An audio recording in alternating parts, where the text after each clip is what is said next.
Alright, because FM because amaphiko lesikhathi njengamanje sifikile kanje kumnandi ehlela malisayo soba manje kamnandi umsakazi ongaconsi phansi kubalaleli bokhozi FM uJatha Ngobe wazalelwa kwaNongoma wakhulela khona.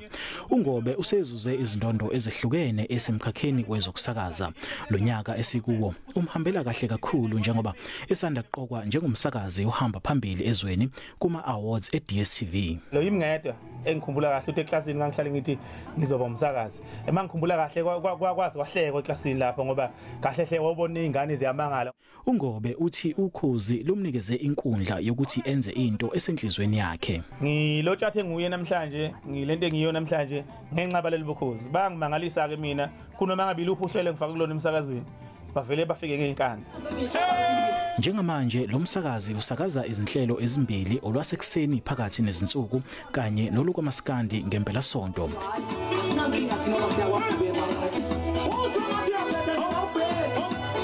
Zombili lezi inhlelo zinezigidi zabalaleli.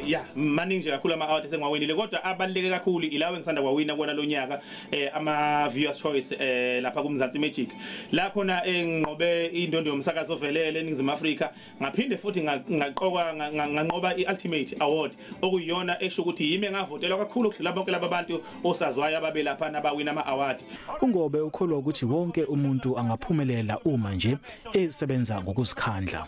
Inhlelo zethu nabasakazi bethu bahamba phambili impela ngoba bayenza iresearch eright ukwenza sure ukuthi njalo mebekhuluma emsakazweni bakhuluma into ephilisayo. Lesilomo somsakazi esizakhele igama emkhakheni wezokusakaza sithi yize sinezinhlelo eziningi ngekusasa laso kepha ukubeka phansi umbhobho akukho ezinhlelweni njengamanje. Ngintandon NginguSimphiwe Makhanya wezindaba zeSABC ngisezindleni zokusakaza eThekwini.